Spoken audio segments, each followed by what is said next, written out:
Am I the a-hole for being honest with my cousin? I have two cousins from my Aunt Jane.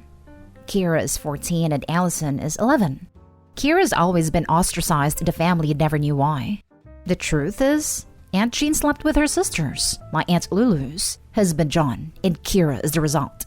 The only person truly suffering because of this is Keira. Jane still shows up to all family gatherings. John is still married to Lulu. Lulu don't speak to Jane, but the rest of the family does. But the one person who gets nothing out of the family is Keira. Of 13 cousins, I am the only one cousin who speaks to her. Some of those cousins are Keira's half-siblings, and they know about her. Allison also speaks to her, but they're close. Keira has been left alone and left out of stuff for as long as I can remember. I was told about Keira aged 5 when I asked why she didn't get anything for Christmas. My dad said everyone did it out of respect for Lulu, who was deeply hurt by the affair. Even then, it made no sense to me, but to the rest of my family, that stuff is normal.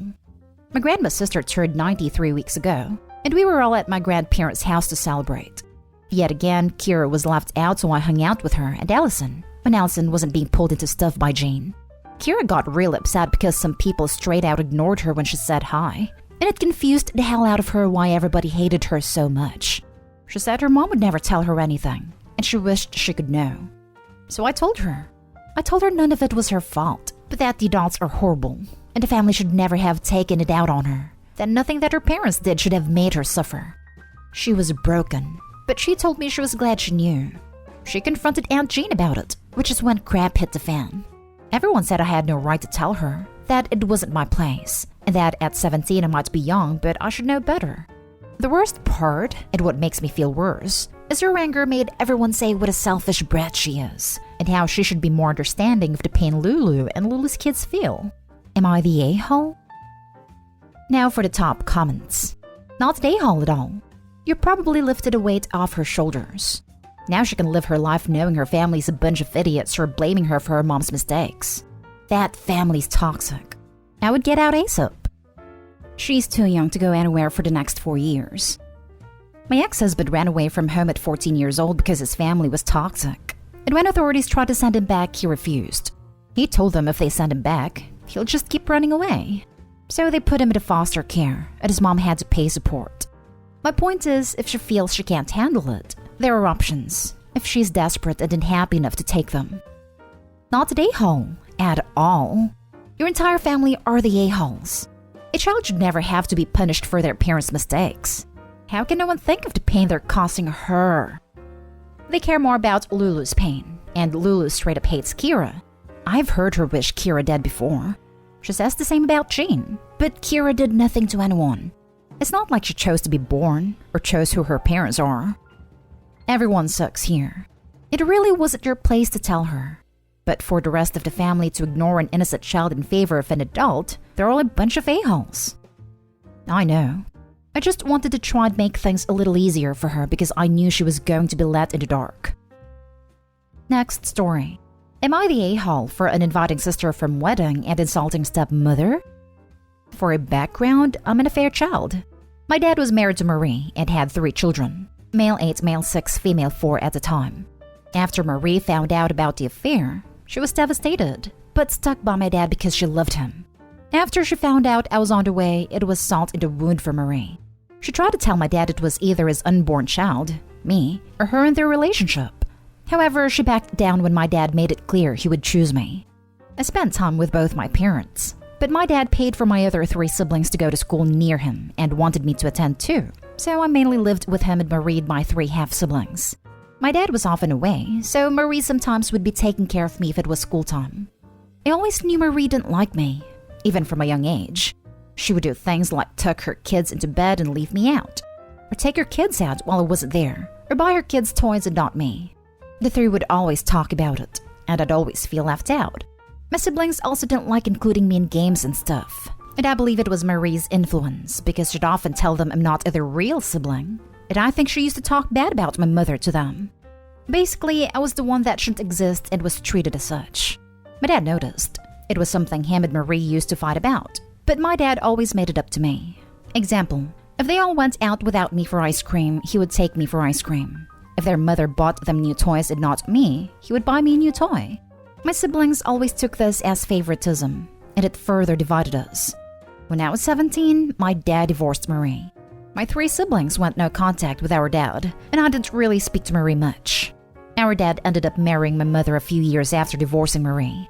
I reached out to my siblings a few years back. The 2 boys said they weren't interested, but Lauren and I have met for coffee a couple times and we get along really well.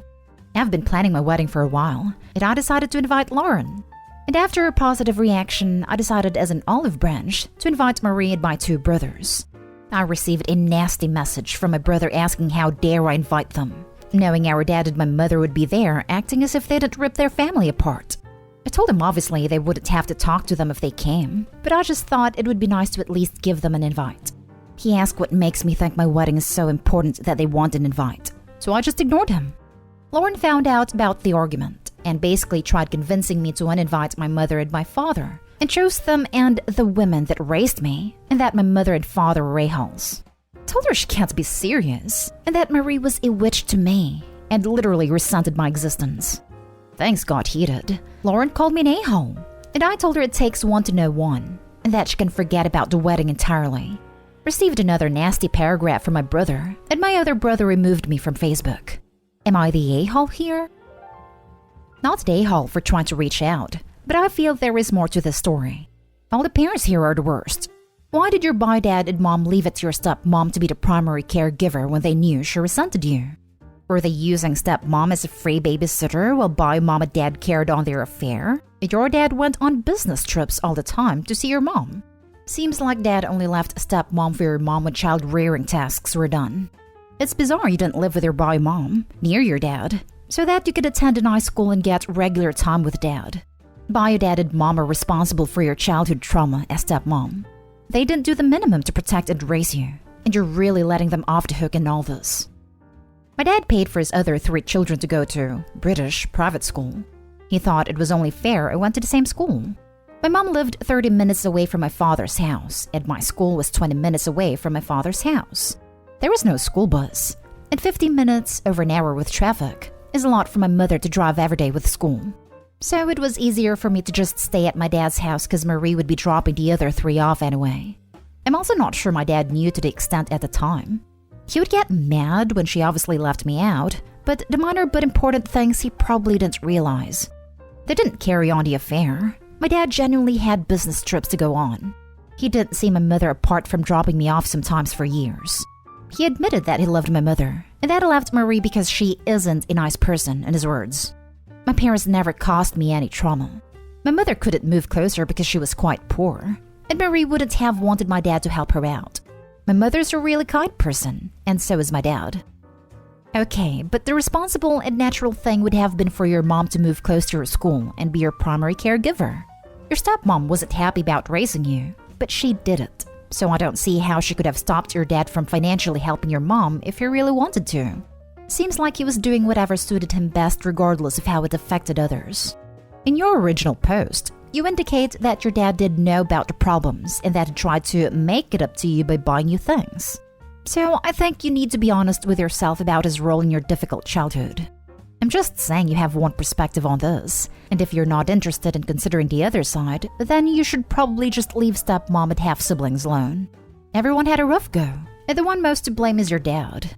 You posted here for an objective perspective, and based on the info given, your dad is not a nice person. He is a terrible husband and father who ruined a lot of lives with his selfishness. Next story is titled, Am I the a-hole for telling my sister-in-law I'm not her late sister and she needs to see a therapist? My 19 female sister-in-law's 27 little sister passed away 3 years ago. Though she said she already grieved her death, I think otherwise. She likes to compare anything I do to what her sister did. And sure, 1 or 2 things I'm sure we did alike, but she's taken as far as comparing almost everything I do. The subjects I took in high school, sports I've played, colors I like, the way I decorate my room, even snacks/food I like, the way I eat. I've told her, as nicely as I can, if she could let up comparing me to her late sister all the time, because it sort of weirded me out. She did not. When she still continued to do it, I talked to my sister, her wife, and told her to ask her to stop. She didn't. Everyone calls me overdramatic and said I should let her continue as she clearly sees me as a little sister, and that is normal behavior. She's been a lot worse lately since my boyfriend has been over more. She'll make comments like, "My parents would have never allowed my sister to have a boyfriend in her room or spend a night." Or, "You're lucky your boyfriend isn't around me or I'd kick him out." Yesterday, I asked my mom if my boyfriend could stay for dinner, which usually means he'll spend a night too. And she said yeah. Sister-in-law overheard and got mad. She was making snarky comments the rest of breakfast. "Opie and boyfriend spends way too much time together." And, "I'm surprised you guys allow her to have boys in her room. You don't know what they're up to in there." She then said she'd stay home instead of going out to keep an eye on my boyfriend and I because we'd be home alone. I didn't think much of it and went about my day. When my boyfriend did come over, we went to my room to hang out. Not even 10 minutes later, she started barging in trying to tell me to wash dishes, asking me random questions and trying to invite herself to hang with us. Eventually, I locked my door because I got annoyed, and crap hit the fan from there. When she tried to come in once again and realized it was locked, she started screaming and banging on the door, yelling at me to open it. When I did, she started yelling at me how her sister wouldn't even be allowed to lock her bedroom door, so I wasn't allowed to. That's when I had enough. I called her delusional and told her I'm not her late sister and she needed to see a therapist because she needs help. She told my parents what I said and they want me to apologize because it's just her big sister instincts kicking in. My sister also wants me to apologize because what I said was heartless. I refused, and they think I'm an insensitive a-hole for it. Now I feel like what I said was probably in the a-hole territory, and I might have been in the wrong. Am I the a-hole here? Now for the top comments. Not the a-hole. She does need to see a therapist. Not the a-hole. That's really messed up of her. And you're correct. She does need some therapy or counseling. It doesn't sound like anyone is giving her a neutral perspective here and just enabling her to project her late sister on you. Is there anyone in your corner, Opie? A relative or a trusted authority figure? This sounds like a lot to go through alone, and I feel like you could use some sensible backup, because you're definitely not out of line here. I don't have anyone other than my boyfriend and friends. Do you have a close relationship with your parents? I used to, but with them always defending what she does, it's taken a toll in our relationship. I know it's not popular opinion, but everyone sucks here, and here's why. 1. Your sister is an a-hole for brushing you off about your annoyance and concern for a sister-in-law. She also sucks for not being a good partner. Your sister-in-law is clearly struggling, and she's blind to it. 2. Your parents suck because they don't have your back when you're clearly uncomfortable with what sister-in-law is doing. 3. You're a soft a-hole just because of how you said she needs help. In heat of the argument, when you tell someone they need therapy, to onlookers and a person on the receiving end, it sounds like an insult rather than concern. Edit. Is it common to get mixed answers? Like, a lot of comments are saying not the a-hole, but in private messages, I'm being told everyone sucks here / you're the a-hole. I'm confused. I'm also being told I was harsh and should apologize, along with being told my reaction was fine and I don't owe an apology. I'm so confused. Do the private messages even count? Maybe they're trolls. I don't know. I keep commenting to people, but I realize not everyone is going to see my replies. I did move out and had to move back because my apartment complex burned down. I'm back on the road to moving out and hope to by December. I know I need to get away, and I'm trying. Now for the last story. Am I the a-hole for telling my adoptive sister that she's not entitled to anything our grandmother left behind? My sister, Lara, 27 female, was adopted by our parents at 12 years old. She really never bonded to our parents. Lara attended therapy, and my parents showered her with love and attention, but they never managed to have a close relationship. I, 24 male, was the only one with whom Lara was able to open up to. My grandmother, 87 female, was also very fond of Lara. However, she always rejected her affections, and on many occasions, she was rude to my grandmother. Lara went to college, fully paid for by my parents, at 18, and moved away from home. Her housing and transportation was paid for by our parents as well.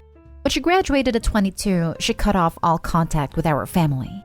We later found out that her adoptive family contacted her a little after she turned 18, and they kept in touch for the 4 years of college. Lara waited for my parents to finish paying for her university to move in with her biological parents. Obviously, my parents were devastated. With a lot of effort, they managed to get out of their sadness, and life went back to being normal, and we haven't heard from Lara in 5 years. My grandmother recently passed away, and she left an inheritance and will. Somehow, Lara found out about my grandmother's death and appeared at the meeting where the will was to be read. The commotion was so great that the reading of the will was postponed. That happened last week. Lara left her contact information with my grandmother's attorney. Today was the reading of my grandma's will, and Lara was there, since she is still legally the daughter of my parents, and the lawyer did not want to read my grandmother's will without her. My grandma left Lara one of her rings of average value and an amount of approximately $10. Compared to what she left me or my cousins, it's nothing. Lara was furious. She threw a tantrum and said that surely my parents had manipulated my grandmother to make me leave nothing for her. At this point, my dad was crying. I got angry, and I told her that she had no right to anything that my grandmother left, because she was the one who cut off contact, not us. I also called her some not very pretty names. Lara called me an a-hole and left the place. Now my mother is mad at me because she thinks this was our chance to talk to Lara again and reestablish a relationship with her, and that I ruined that opportunity.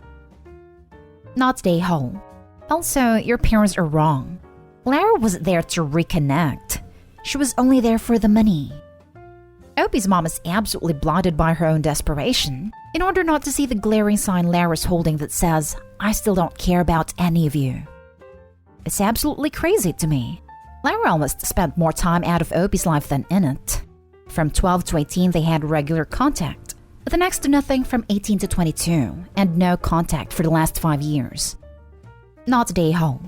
Lara went off and cut contact for 5 years after your parents finished paying off her university fees. And now she's throwing a tantrum because she thinks she's entitled to your deceased grandmother's stuff? She's entitled and sounds like a giant a-hole.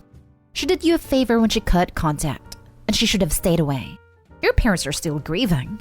And Lara was a massive a-hole to show up when they were grieving the loss of your grandmother and potentially try to take advantage of that emotional state.